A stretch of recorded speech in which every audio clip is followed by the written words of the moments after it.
Welcome to another in our series of Kehillat Israel podcasts. This is a recording of Rabbi Amy Bernstein's weekly Friday morning Torah study.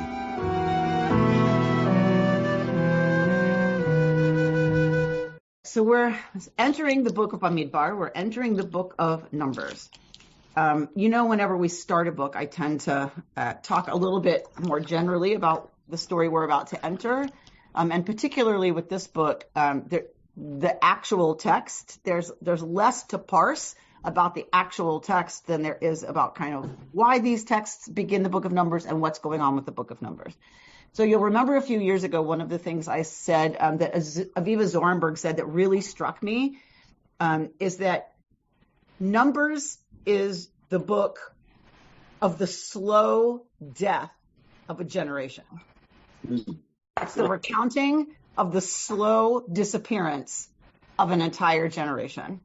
The generation that's going to cross the Jordan into Canaan and into what is Israel, that's a new generation. That's not the generation, right? That's gonna all the people we're talking about now are not the people going in. Right. It's a new generation that's going to go in. So it's interesting to me once I read her piece on that, it's interesting that that's part of our canon, part of our tradition, is we tell all these stories about a group of people who are becoming a people on this mission from being enslaved people to building a just and equitable society based on Torah, based on the instruction they're given, and all of the ways that they have to make that practical in the world. We have this whole set of stories about them, and they're not going to do it. They're not going to go in and they're not going to implement any of this. It's very Jewish to me. It's like, so why, really? Like, why wasn't it written about the people who are going to go in? And then, talking about them going in. So because it's always about the journey for us as a people. It's always about the journey. The journey is never finished.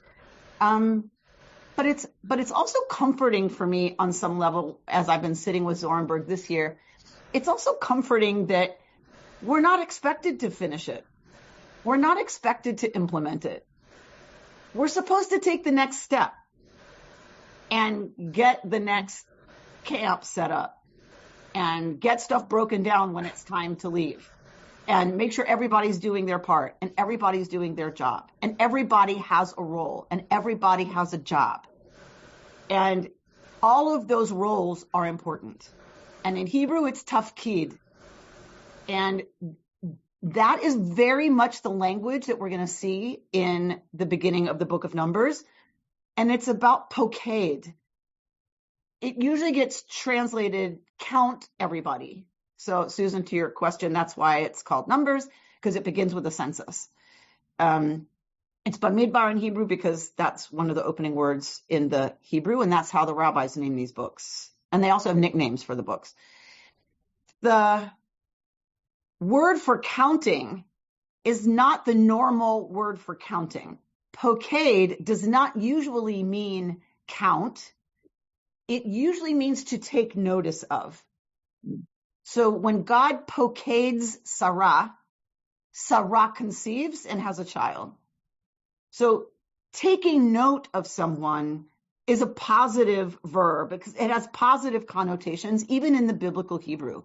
That's the word used for our census.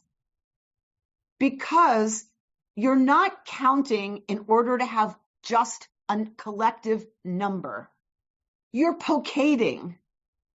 You are identifying each person who is going to contribute of their labor, their time, their creativity, their efforts to moving a piece of the communal project forward. That is a different way of understanding counting, right? So if we talk like in American terms, when we're talking about how much we love our money and we love how much we have in savings, we talk about numbers of dollars. The more correct Hebrew way in this sense of talking about that money is I have right now in my checking account 16 meals for me and Ellie to eat out nice somewhere. I have electricity for a month. I have the ability to send her to school for 3.5 weeks, maybe 3 weeks, 4 days. So that is Pocade, where it's not about the sum. It's about what does each component that you're counting contribute. What is it really? It's not a number. It's a piece of the mission. Okay. So that's really important about this counting business.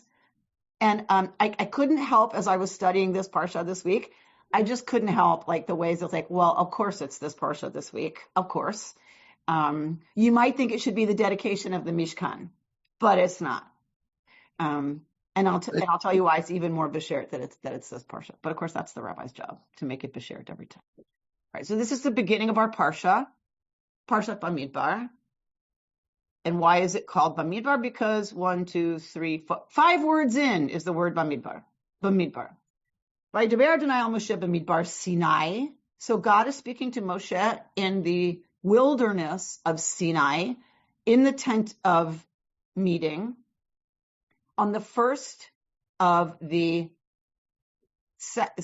in the second month of the second year. Let's say Tam Me'eretz Mitzrayim, from their going out from the land of Egypt. Now, let's look at the language. If you look in the English, it says, take a census of the whole Israelite community. Okay. What does it say in the Hebrew?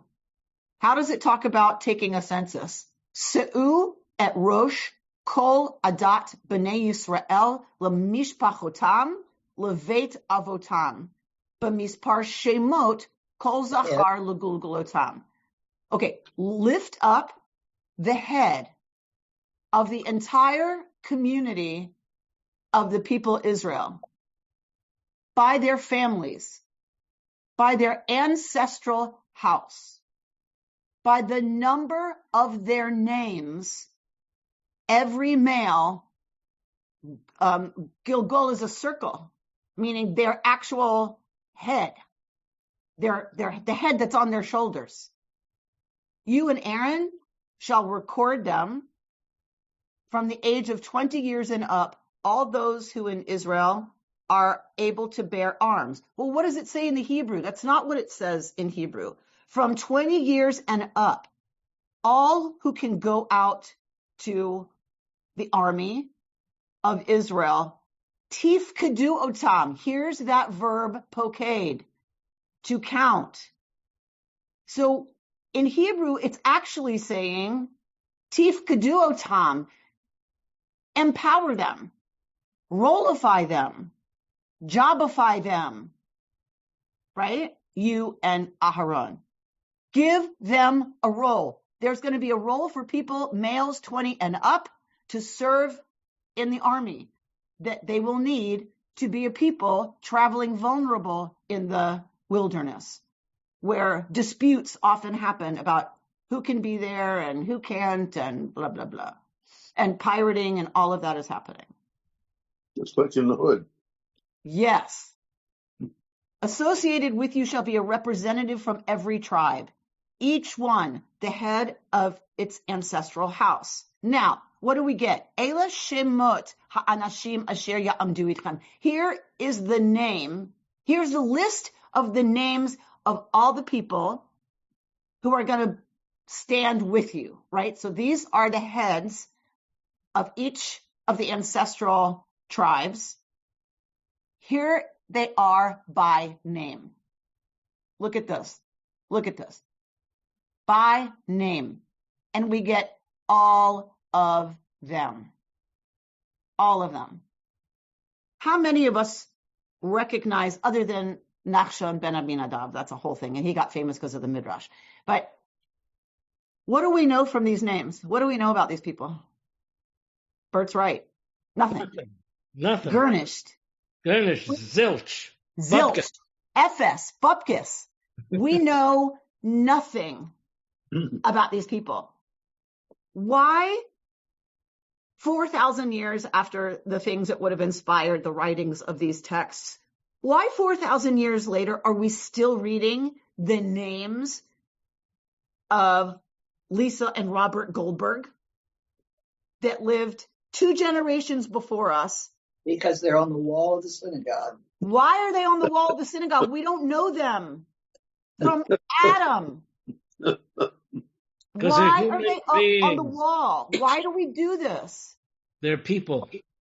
They're humans. They're people, okay? But why do we put those people's names up on the wall? We don't know them. It means nothing to us. We're chanting names from 3,000 years ago that mean nothing to us. Why? Why would Torah They bother? built the wall. Part of the numbers. So they will mean something. Part of the numbers, the census of that we existed. Alex is saying because they're part of the number that makes up who the whole thing is by, right? Like the people telling this story. These are part of the number of those people. They're individual people. Bert, what did you say? Yeah, they're human beings. They're not just names. They were real. Those names stand for real human beings who had full, entire lives. Whole lives. All we get is their name. They had whole personalities. They had challenges. They had talent. They had things that made everyone around them crazy. They had maybe children, maybe students. Maybe they took care of animals really, really well and understood little kids and old people really well. They mattered. We don't know. They mattered. They were more than a number. They mattered. It connects to earlier what you were saying about being part of a collective, even though they're like each piece is, adds up to that, which is why, that crosses beyond Judaism. When you say her name, say their name, or when, the Holocaust Museum in Israel, everyone's names, it's part of a collective, which we just keep building upon. Beautiful. Also, I notice a lot of their names have God's name in it, El or Shaddai. Any comments on that? Yeah, very much an Israelite names because they are Yahwist names. It depends. If it's a derivative of Yud He Vav He, it's a Yahwist name. That tells you something about where that person is from. And then if it's Shaddai, it's another region that people are from who refer to God as Shaddai. El is yet another. El tends to be the north. Yud He Vav He tends to be the south.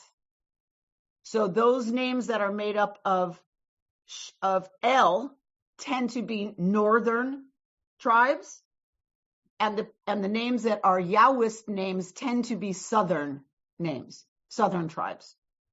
Okay? So why do I think this is so appropriate that this is coming up? Names make the numbers real. Thank you, Susan. Why do I think it's so beshert that this is the parsha for today when we're doing this whole hulala tonight? Because everybody matters? Because every single person who shows up tonight matters. Forget that there are over 800. Yeah. Everybody counts. Everybody who comes tonight matters. What else about all this naming stuff? Come on. When people show up, they are a Kehillat. Okay. Israel. Well, what about the dedication of this whole place? There is much tension around putting names in the lobby, over the door, on a plaque, on a pew, on an ark. There is a lot of tension around that, especially in Reconstructionist and liberal Judaism. Because if everybody counts, why is it the Frankel family ark? Why is it the Lonnie and Jeff Rush sanctuary? Why do that? That's just tacky. That's just crass. Well, actually, our Parsha tells us no, it's not. Because what the Parsha tells us is people have names. There were people who led the tribes and took on the responsibility of getting it done, of making sure. Yes, Alex, there are people who stepped up and took on leadership roles. They are called the Board of Trustees. They are called people who lead Torah study when the rabbi is away. They are called staff. They are called all kinds of things. They have a role, a tafkid, a job that is not a job, it is service. And they have names, and they have lives, and they have families who sacrifice for them to lead. And they give of whatever their gift in the world is that entitled them to have the material wealth to share. They gave of that in order for this sanctuary to stand, and in order for it to be beautiful, and in order for us to compensate the artisans whose ideas went into drawing what this place might look like, and then the skilled craftspeople who could make it real. We see that about the Mishkan all over the place, but this is less obvious.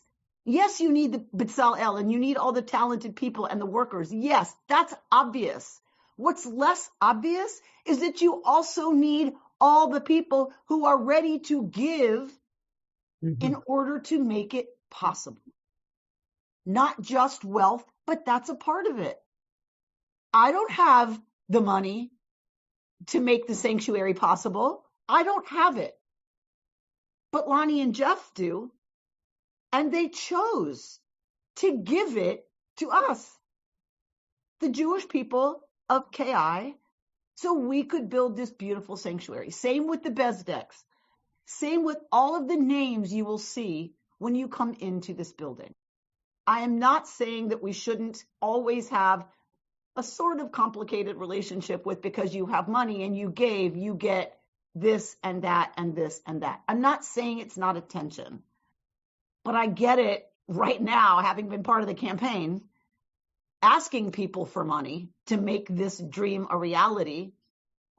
I get it that Numbers 3,000 years later, we read the names that mean nothing to us, because without them, we wouldn't be here. Without them stepping up, taking on their roles, taking on leadership, taking on the work, taking on service, we wouldn't be here, because this tradition would not have been transmitted, and this people would not have stayed a people identified with these texts and these teachings and this instruction. And so we wouldn't be reading it here in Pacific Palisades, California, or wherever you might find yourself. America 2026. Judith? Amy, I so appreciate all that you said, and I agree with it. But I represent part of that tension, because I think if we gave equal space above the doors and on the walls to the people who put in the effort and not just the money, they should be remembered in equal measure with the same reward as the people who can afford to give a lot of money. They are. There are other plaques. I haven't been in, but there are other plaques there rewarding service and other types of things. But I think, and I know that Rabbi Stephen Carr Rubin put it very well, the money doesn't come from heaven. It comes from human beings. So does the work, Bert. I know, and that's on the walls as well. No, it's not the same. It's not equal. We have been told in one case previously, because I was very involved in it, that unless we put their name in a certain place at a certain height, they wouldn't give the money. To me, that's a shanda. But Judith, just because some people are like that doesn't mean all are, and it's also universal. I agree. My husband hiked to a temple in Tibet, and he asked what the prayer flags were. And the guide said, oh, people that gave money to build the temple. It's universal. If you want your prayer flag, you give. It may be universal, but the Rambam said the greatest gift is anonymous. But Rambam also said, but if you need your name on the wall, fine, give. Yeah. It's all right. Judith is there's the lifting tension. Judith is lifting up the tension. So Right. this is always the conversation. What I Right. wanted to do was say, it's that old. Yes, I agree. It's 4,000 years old. Yes. That we have this This tension around, right? And to your point, Judith, the heads of the clans, who knows how they got to be heads of the clans, right? We don't know that they were worthy of that title. What we know is that they had that position. They had that authority. Possibly they were the oldest son of the biggest, most powerful dude in the clan. It doesn't mean they were good, but again, it goes back to stepping up. So I mean, is there a solution to the tension? Does anyone have? No. So I believe every generation has to figure it out. Every generation has to wrestle with what do we do in order to actually get the funds we need? Because like Bert said, they don't come from heaven. They come from people. How do we both get the recognition people will want in order to give? And how do we honor that gift with signage, like putting their names there the way we just read?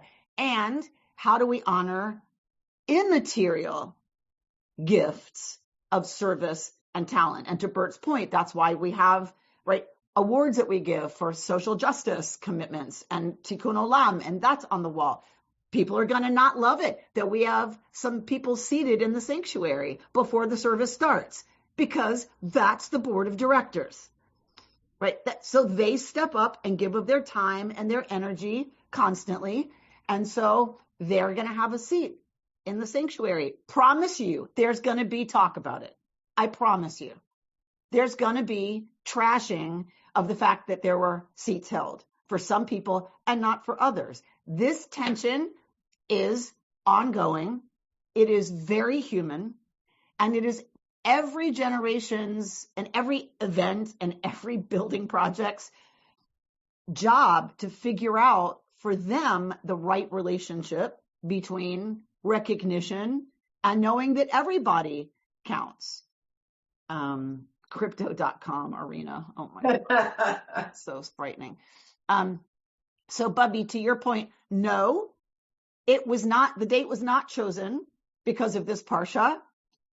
And as things so often have it, it's like, well, duh, it turned out to be this Parsha, right? Like, again, if we'd have picked one, it probably would have been Hanukkah for dedicating the temple, or it would have been, the dedication of the Mishkan.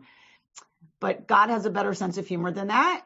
And we are dealing with 3,000-year-old names that we have no idea who they are. That's the Parsha for our dedication, because that truly is part of what it means to figure out how we honor everyone for their contributions of all kinds, including showing up.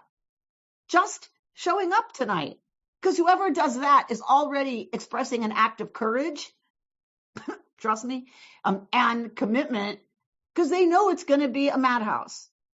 So anyone who's coming, and I'm not saying everyone should come, I'm saying whoever comes tonight, it's already a statement of commitment and of a commitment to what it's going to take to be here tonight. Okay. Anything else on that? So here we get all of these names, and we get the registration of the clans by their ancestral house as listed by name, head by head, right? Then we get the total. But look, we get each tribe enumerated also, because each tribe is important. Each of them matters. So each of them is outlined. Each of them is named. Look how much space is given to this, y'all. Cuneiform tablets are very heavy. This was written in cuneiform. This is a lot of clay to give over to this listing, which goes back to my point. This is prime real estate, and it is given over to listing every single tribe and how many were counted in every single tribe to be part of the armed forces that would defend the people. Then we get the description of the Levites and what they will do, because they're not going to join the army.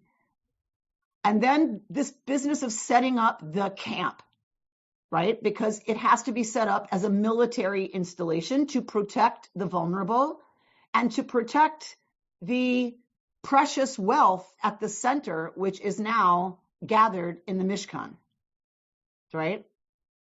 So each one is going to camp under its degel, under its banner of the ancestral house. So each one has its symbol, each one has its totem, and all of those will be represented around the Mishkan. This, I think, also is so fitting for right now, right? Like we have all the different components of what makes up the People KI all over this building. We have the preschool. We have the Jewish Experience Center. We have our sages. We have the social hall, all the new conference room. That we have everything that we do here represented in some way, with signage, with identification by space. We have different colors in each of the preschool rooms. I don't know if y'all know that, but our preschool, we designate classrooms by their color. There's the blue room, the purple room, the green room, the yellow room. That is what we see with each of these banners displayed around the Mishkan. They each have their own colors. They each have their own images on them. Like I said, they're totems. And that is supposed to add to the gorgeousness, is that we're all different. We come from different places. We have different experiences. We have different priorities. We have different interests in what this whole business is supposed to be focused on. And all of it is there together in this rainbow of color. And each one, again, is enumerated. Again, this is a lot of clay. It is heavy to write all of this down over and over and over and over. We get a description of the priesthood and the Levites that will do the work of setting up the Mishkan and taking it down, doing the service of the Mishkan every time the people move. Because every time they camp, they have to take it down and put it back up. And only the Levites can do that. And then we're going to get Gershon, Kahat, and Merari, the three sons of Levi. Each one is its own clan. And each one has, look at this, here we go. Each one has their descendants. And we get their names. Okay. And then we're going to get what specific jobs each of these clans has. The duties of the Gershonites, right? We get told what that is. The Kohatites, we get a description of what they're going to do. We get the head chieftain of the Levites, Eleazar, son of Aharon, and then the clan of Merari, or the tribe of Merari, that grouping, and then the smaller groups underneath. And here we get a description of them and what their duties are. Again, the word here is Pekudat Mishmeret B'nai Merari. The role, the tafkid, the job, the service, the assignment, the contribution towards the project. That's the word being used here. Empower them to have their specific work. Again, the word used for counting. Okay. What I want to do in closing is talk a little bit about how they travel through the Midbar. How do they know when it's time to move and when it's time to camp? How do they know? The cloud and the fire from What God. happens with the cloud and the fire? Cloud during the day and a fire at night. Is always there. So how do they know it's time to move? When they see it. It's always there. It moves. Thank you. It moves. When the cloud and the pillar, the cloud by day or the pillar by night, when that moves, they move. And when it stops, they camp. What kind of a system is that? All right, y'all. Reverie is 6 a.m., 7 o'clock in the mess hall if you want breakfast. The Chadar Ochel opens at 7, not 6:59, not 6:57, at 7 o'clock. You can get your mess, and then, except for everyone on KP duty, the rest of you go pack up, because we're leaving at 8:15 on the dot, and we have a 10-mile journey today, and we need to be there by sundown. Because if we don't make it by sundown, we're not going to be able to set up the camp. Doesn't that sound like a better way to run it? Then, looks like the cloud is moving. We better get our stuff and throw it in. Everybody has to do what they got to do. Throw it in the duffel bags and then start hauling it out of the tent because we got to go. Where are we going? I don't know. How far are we traveling today? I don't know. Where are we going to be this time tomorrow? I don't know. When does the manna fall? Is the manna going to fall? Notice they don't get a week's supply at a time. They get it when? They get it every single day. And if they keep it overnight, what happens to it? It spoils. That's right, Pam. It rots. So you can't keep it for tomorrow. Except on Shabbat. Except on Shabbat, because you can't collect it on Shabbat. So a double portion will fall on Friday. This is why we have 2 chalot on Friday night, where we make the motzi over the challah. We have 2 of them. On Rosh Hashanah, they're round. And I just can't help doing the Princess Leia. I just can't help it. I try every year not to, and I can't help it. All right, so, that's why we have 2 chalot, because a double portion of manna fell on Friday, so that they didn't collect on Shabbat, because that was considered avodah, that was considered work. Okay? That is part of this system, argues many of our scholars. And Dr. Michelle Biton, who you've heard me teach before, has a beautiful commentary on exactly this idea in our parsha and how it relates to the times that we're living in. And lucky for you, I brought it. All right. Okay, let's look at Michelle Biton. Her piece is called, where'd it go? Y'all are in the way. Bert fixes all this on the podcast. She calls it, "The Wilderness Has Found Us. Here is what we do now." Sometimes, she says, I feel a visceral nostalgia for life in the before times. As I was sitting with this week's Torah portion during maternity leave, I opened old sermons from 2018. And her notes, she says, showed a lot of effort, and she worked hard to find the best examples she could so that they could her congregants could feel the wilderness, the uncertainty, the fragility of seeing only sand around you, the chaos that hits a group of freed slaves disappointed in their journey, right? Because she's being polite. They complain and complain and complain and complain and kvetch and moan and complain and geshrai. I mined the Torah for wisdom that could help in those moments. Now, what does she say? How I miss those days. These days, I read Bamidbar and resent how familiar it feels. Every morning, I wake up enveloped in the exhausting sweetness of caring for my newborn, and already there's a pit in my stomach before I open my phone. My morning diet consists of coffee, oatmeal, and the news. I stay away from social media, but check 2 sites, one for Israel, one for America, and the American Jewish community. She's a sociologist here in America. Back then, I had to seek the wilderness. Today, the wilderness has found us, and it isn't letting go. At first, it can seem like Bamidbar offers us a little help navigating this moment. The portion opens with something that feels almost bureaucratic. A census of army-eligible men, tribal formations, marching orders. The Israelites are fresh from Sinai, equipped with the tabernacle and the law, preparing to march in perfect formation toward the promised land. The land of Israel is just 11 days away. This is supposed to be the home stretch. Except, of course, it isn't.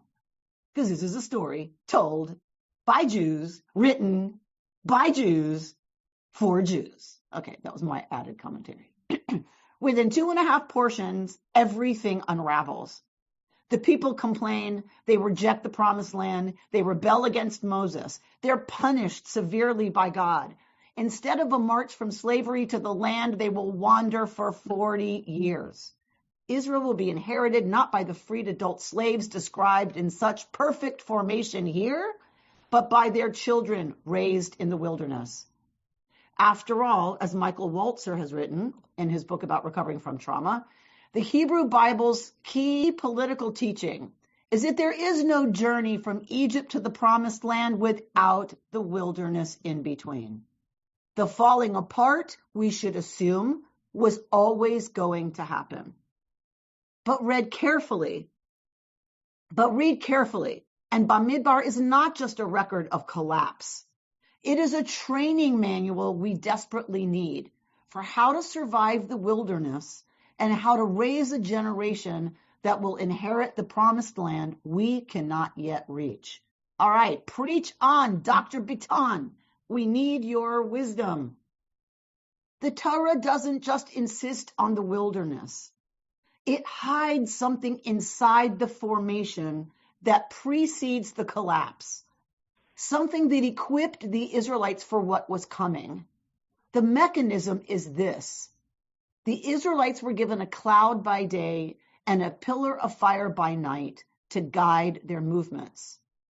What is striking is how this system combines certainty with uncertainty. They always knew the next step.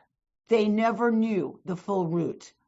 There was no map, only the direction. When the cloud moved, they moved. When it stopped, they stopped. We might call this the logic of present tense certainty despite future tense uncertainty. Okay, let's say that again. The logic of present tense certainty despite future tense uncertainty. This wasn't accidental. It was training. The manna followed the same logic. Each morning it fell fresh. Those who tried to hoard it found it spoiled by sunrise.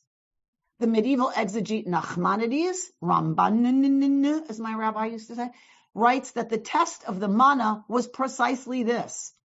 Would the people follow God when they had only one day's supply with no assurances about tomorrow?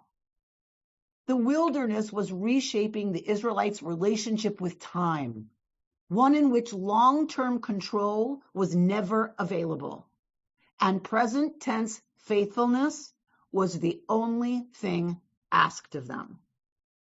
This sounds simpler than it is. The great sin of the golden calf was rooted in exactly this difficulty. When Moses disappeared up the mountain longer than expected, the people couldn't hold the partial clarity. They needed the whole picture.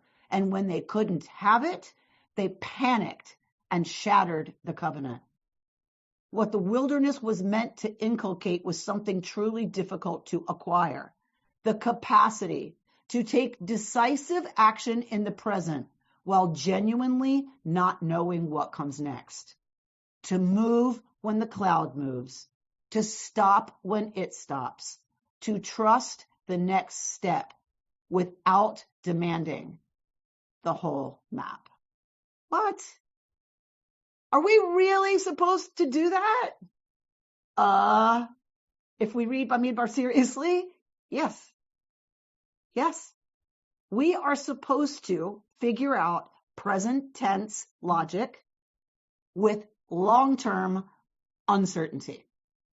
And if we ain't living in a moment like that, people, I don't know when we have. More than right now. Bert? Well, if we can't tell what's going to happen tomorrow, because there is at least some degree of uncertainty about it, how in the world can we determine what's going to happen next week or next month or next year or 10 years from now? And this is about not getting crazy and not getting hung up in fantasy. The fantasy that we know what's going to happen. The fantasy, we have to live with some degree, I think, of faith. If not faith in God, just something. So I heard a couple of things there. So one is, if the training manual, the training regimen, the training program has them needing to collect manna every day, they can't hoard it. They can't not eat today and put it under their pillow, knowing they'll be safe with food tomorrow. If you're taught you can't even be certain about tomorrow, maybe you won't worry as much about next week. I love that. Beautiful example of what Bitan is arguing this training manual is for the people. If you can't hoard it for tomorrow and you have to trust that it's going to fall again tomorrow, I mean, you don't have to trust. You can't keep it. It spoils. It won't do you any good to hoard it.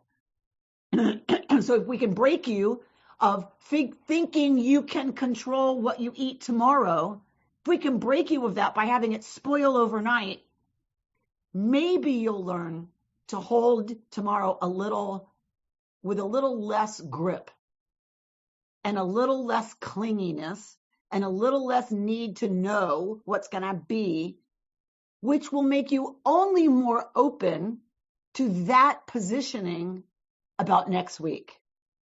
Then what about next month? Yeah? I think this is beautiful. Alex?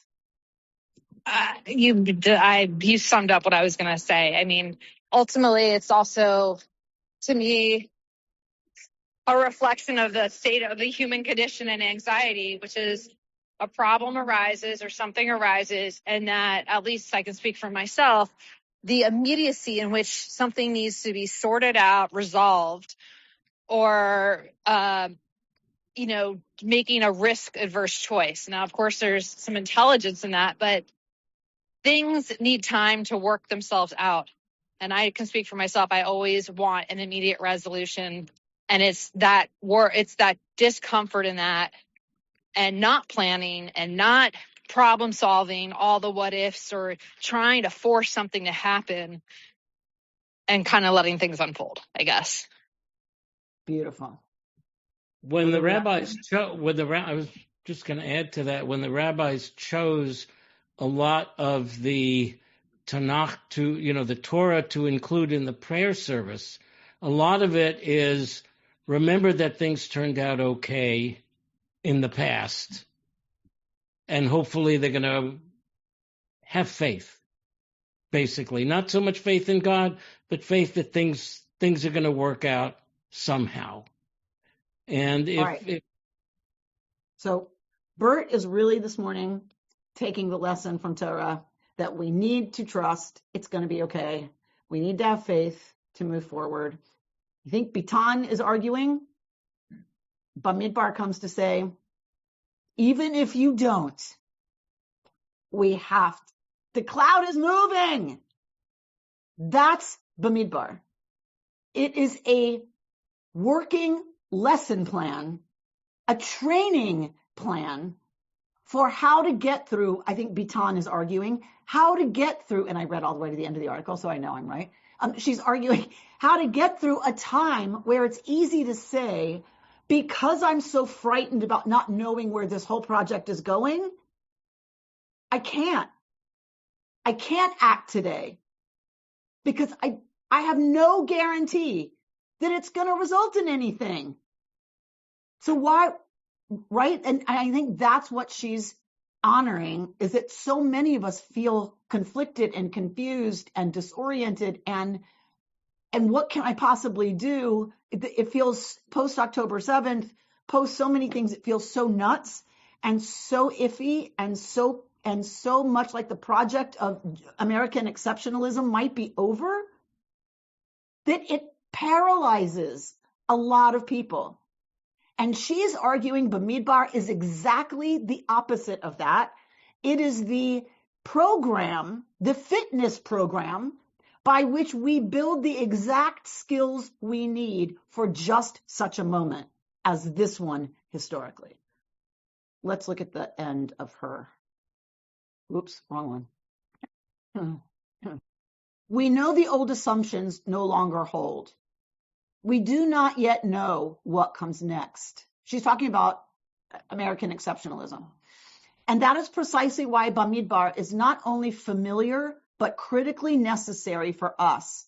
Our task now is to follow our cloud, to build homes and raise children, to double and triple down on Jewish education and Jewish community, to build bridges and forge new alliances, even when it feels like a drop in the bucket, to insist with all the force we have on fierce Jewish joy and pride, to preserve an America where minorities are protected and Jewish life can flourish, to invest in the great miracle that is Israel, to defend it from its enemies and strengthen it from within.